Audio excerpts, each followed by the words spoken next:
Hey there, folks, and welcome back to NL Now here on NTV.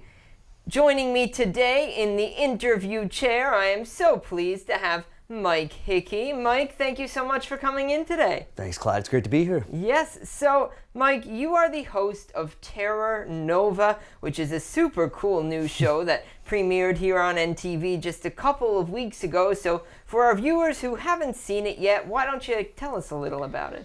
Well, Terra Nova is a celebration of just spooky culture through Newfoundland and Labrador. For me, horror, Halloween, all those things have just been a huge part of my life and my career for the last number of years. And so I can really see there's a huge community growing here. And last year I got to do the NTV Halloween Spooktacular on Halloween night. And we did that as a ghost hunt that framed up a bunch of features and interviews with different people who were just kind of participating and being a big part of that sort of culture and movement, or whatever you want to call it. And it was just a lot of fun, and it got a really good response, and so we decided to do that as a series. So we're doing 6 episodes, as well as another Halloween special, and so the 6 episodes started on September 22nd. We're going every Sunday at 4 o'clock on NTV right up until October 27th, and then on Halloween night we'll have another Spooktacular. That'll be a little bit of a recap, a bit of a greatest hits. We'll show some of the stuff that happened a little bit later in October that we couldn't get into the earlier episodes, as well as go through all the evidence of the ghost hunts we got to do all the ghost hunts that we got to do over the course of the season. So you mentioned it is a bit of a traveling show. It's not just based in one spot on the island here. How fun has it been to travel around for all of this? It's been so cool. I mean, we got to go some places that I never thought I'd actually get to go. I grew up in Grand Falls, Windsor, and one of the first places we got to go, and the ghost hunt that we show in episode 1 is Grand Falls House. And so as somebody who grew up in Grand Falls, Windsor, you weren't allowed in Grand Falls House. So not only to get in there, but to get in there and ghost hunt by yourselves at night was such a surreal experience. And I got to go to my old school. We got to go in Harbor Grace. There's the old courthouse and the cathedral. We got to go down in the crypts of the cathedral and stuff. It was very interesting. It was very cool, and got to go to some places that I just never expected to be, especially not ghost hunting. Yes, of course. Yeah, that's great. Now, I understand that Terror Nova wasn't originally in a television format. Do you want to tell us about how it started? Yeah, well, it actually started a long time ago. It's probably about 8 years ago. It started as sort of a philosophy, I guess is the way you'd say it. It was talking to Jeff with Avalon Expo about the idea of doing kind of a stream within AVEX to kind of support and promote more of the kind of horror content. And it ended up going from there and becoming a book series. I talked to Matthew Ledrew with Engine Books, and we decided to make an anthology series of Newfoundland-inspired horror that would be sort of curated and framed up by me. And we called that Terror Nova, and it went really well as the book series. It's been a bestseller for Engine, and it's been a really great title that people seem to really get behind. And so after the Halloween Spooktacular last year, when we decided that the same sort of thing was going to become a series, it felt like a natural thing as an exploration of this sort of stuff in Newfoundland to use the branding and use the title of Terror Nova. That's great. So where did your love of horror and spooky things spark from? I mean, it's so hard to say because it's just been for as long as I can remember, going back to, by the time I don't remember the first time I watched The Legend of Sleepy Hollow. I just remember watching it every year. It's that sort of thing that it's just always been something I was really interested in. It's always been something that really kind of piqued my interest and captivated me. And I just like that feeling of being spooked a little bit, I guess. And I don't know, I always say that there's something about with everything else going on, horror movies are a fun escape, and horror and Halloween is a fun thing. There are rules. It's black and white. You know how to beat a werewolf. You know how to you know how to kind of conquer these things, and so it's just a nice little escape and distraction. And I've always loved horror that way, as this fun distraction and escape.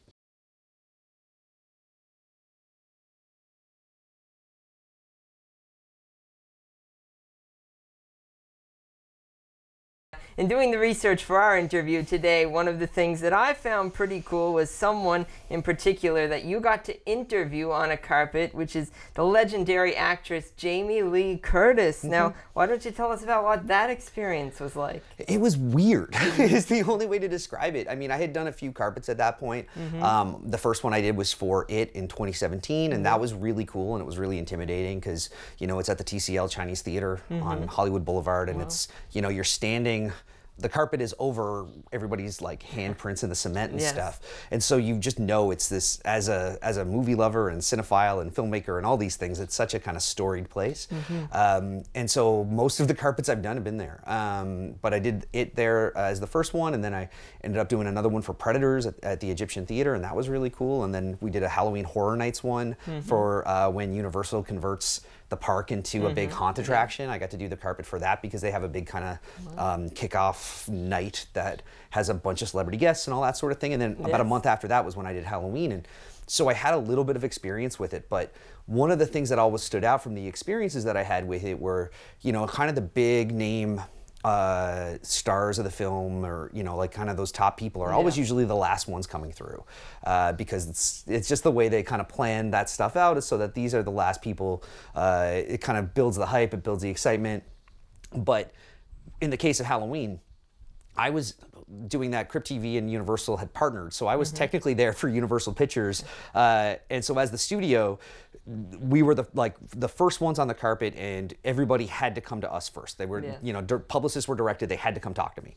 But in this case, Jamie Lee Curtis had been doing Jimmy Kimmel across the street, and it synced up, so she was the first person, so it launched the carpet. And so basically I do like just a cold open of, hey, we're here, we're at the carpet, we're really excited, it's going to be a fun night.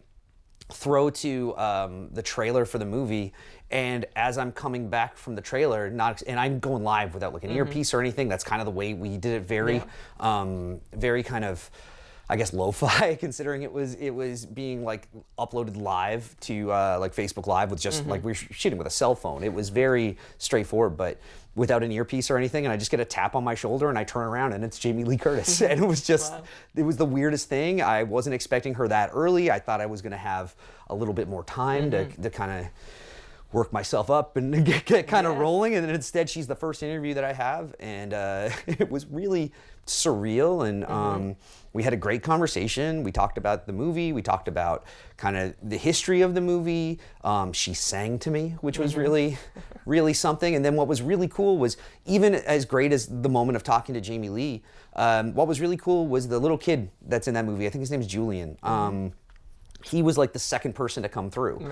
And she hadn't seen him. I don't even think they worked together on the movie, because she wasn't in the same, like they were never in the scenes and stuff together. But as she was gone down, she was interviewed, she was talking to like Entertainment Tonight or something by the time he got to my my little station.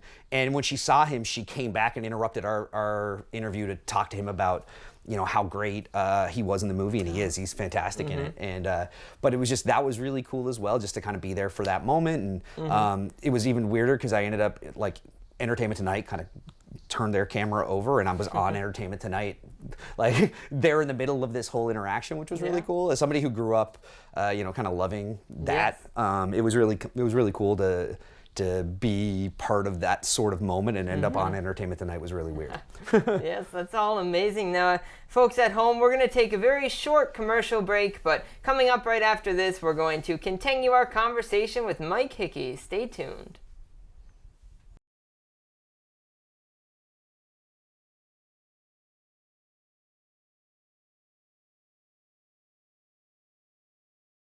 Welcome back, folks, to NL Now here on NTV, and I am joined once again by Mike Hickey. Thank you again for joining us today. It's so fun to be here. It's great to talk to you, Clyde. Now, Mike, we're going to do something we like to do with all of our guests here on NL Now. It's a little game called Get to Know Me. Okay. So I'm going to ask you 5 questions, and you'll come back with the first thing that pops into your head. All right. Your favorite food? French fries. Your favorite song to sing out loud when you're alone in the car? Oh, that changes almost daily. Right now, I'm getting into spooky season, so it's definitely something off my Halloween playlist. I'm not. Yes. Oh my gosh, I should be able to think of something. I have no answer for you, Yes. Clyde. I'm so sorry. Your favorite thing to do in your spare time? I just like to hang out with my wife. We have a lot of fun. We I just like spending time with her. It's cool. We just, we'll go to the park or just hang out, watch a movie or something like that. Like that's, just spending some quality time, I guess. Yeah, that's great. Your favorite place to visit in our province? I do love Trinity. And we got to go for the show, and so that was really fun. Historic downtown Trinity, that's such a great spot. But yeah, no, I think Trinity is there. I also actually last year for another show I got to go to Carpoon Island, and that place is so cool. It is so spooky. It is so fun. We didn't get to go back for this year, but hopefully we'll do some Terror Nova time over there at some point. But Carpoon Island is actually very cool. That's great. Then finally, do you have a favorite Halloween costume you've worn over the years? Ooh. There was one I did a couple years ago that was really fun where I found at Spirit Halloween they had the old vacuum form style vintage Halloween masks that I remember as a kid having with basically I always hated them when I was a kid because it was just the vacuum form mask and then a smock with a picture of what was on the mask on it. And I hated them when I was a kid, but then as a nostalgia thing a couple years ago, I found that mask and then got a garbage bag and drew the mask on it and went as an 80s trick-or-treater. And that was a lot of fun, but there's been a bunch of great ones over the years. Yes. I did a Headless Horseman costume when I was in the 6th grade. That was very, very cool. With a thing on my head so that it was shoulders and stuff. It was really cool. That one was great. But I think some of the more recent ones too have been fun too. Well, Mike, it's been great to have you here today. Now, one last time, why don't you tell our viewers where and when they can watch Terror Nova? Terror Nova airs every Sunday on NTV at 4 p.m. From September 22nd, we'll go right up until October 27th. And then on Halloween night, we're also going to have the Terror Nova Halloween Spooktacular, which will be a bit of a recap of the season. We'll see some stuff that happens a little bit later into spooky season, as well as review all of the evidence from our ghost hunts and see if we actually found anything along the way. Well, thank you so much for joining us here today, Mike. And now, folks at home, please welcome to our musical guest stage, Kelly McMichael.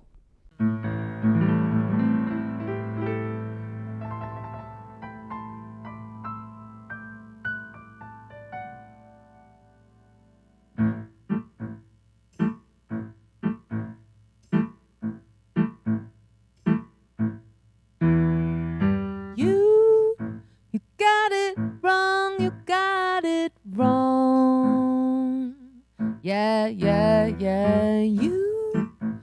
got it wrong, you got it wrong. Yeah, no one has ever got it this wrong before.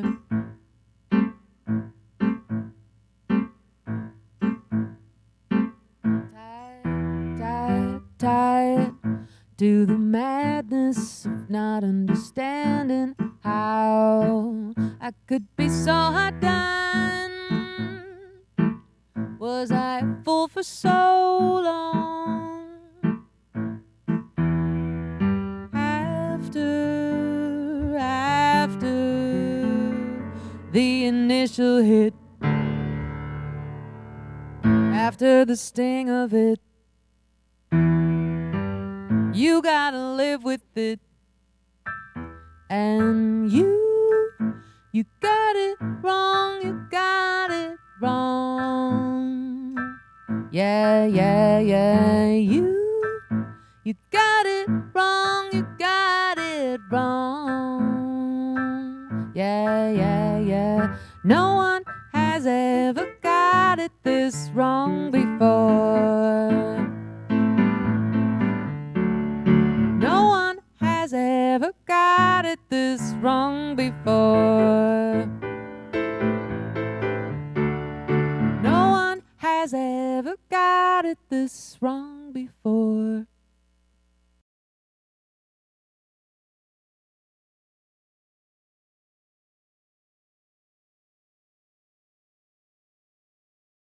Clyde Washington here on our musical guest set with today's musical guest, Kelly McMichael. Thank you so much for joining us today. Oh, thank you so much for having me. Yes, it's great to have you here. Now, for those watching at home who may not know exactly who you are, why don't you just tell us a little bit about yourself? Sure. Well, yeah, my name's Kelly McMichael. I am originally from Peterborough, Ontario, actually, but I've been living in St. John's for about 10 years now. And I'm a songwriter, play, variety of instruments, do some producing. I love recording music. And my debut album is called Waves. It was a bit of a breakthrough DIY project that got won an ECMA and a few Music NL awards and got on the Polaris shortlist, which is a really cool national achievement. So I am super happy to get to follow it up and release another album. I think it might be out by now. We're not sure. It's supposed to come out September 18th. So yeah, I'll be doing lots of touring, and it's sort of a variety. I think the last album was a little more classic rock influences, and this one has a few more piano and keys-based songs, leaning a little sort of poppier at times, but kind of weirder pop at times, maybe a little less straightforward rock and roll. Yes, that's great. Now, one question we always like to ask our musical guests here on NL Now is that if you could pick any musical artist in history to collaborate with on a song, who would you pick and why? Any artist in musical history. Wow. Okay. Maybe Kate Bush.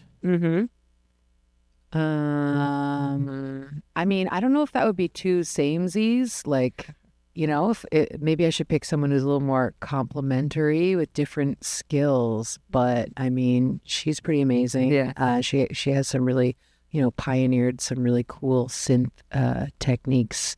So I think I could learn a lot from her, and some of the sort of the fusion between electronic sounds and rock and roll sounds, and then going deeper into more weirder artier styles of making music. Or like, you could go with a classic Beatles member, but which one? I was thinking Beatles. That's where I went, Kate Bush or the Beatles, but I don't know what Beatle I'd like to collab with. Maybe Paul McCartney. Maybe I'd just go with Paul because he can kind of play everything. Yeah. Well, that all sounds great, Kelly. Now, if people want to check out more of your music or your new album or maybe upcoming tour dates, where can they do that? Well, I have a website, kellymcmichael.com, that has most of the links to different things that you might need and tour dates. The album will be out on all platforms. It'll be down at Fred's. And I'll certainly be doing a lot of touring in the fall. And I'll have a big album release show in St. John's in October at some point. No date set for that. It probably will be set by the time we're doing this or airing this. And Instagram is probably the one social media platform that I keep the most updated. So, you can find me on there. Well, that's great. Well, Kelly, thank you so much for joining us here today on the show. Thank you. Thank you very much. It was a pleasure to rock out with y'all. Like bread in the stomach of a duck, expanding, I would if I could give it up.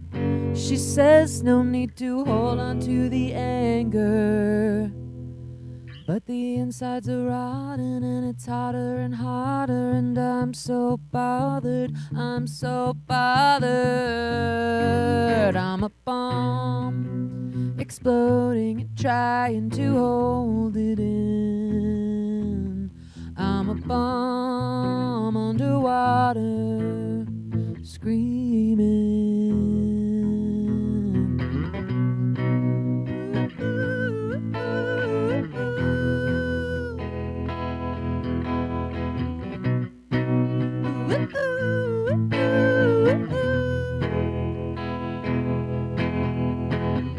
She's blowing and there's nowhere for it to go.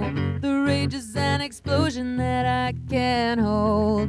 She says, baby, come on, let it go. But he fed me with poison and now somehow I'm wrong, somehow I'm wrong, somehow I'm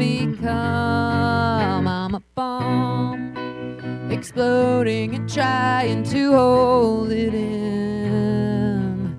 I'm a bomb underwater, screaming. I'm a bomb, exploding and trying to hold it in. I'm a bomb underwater.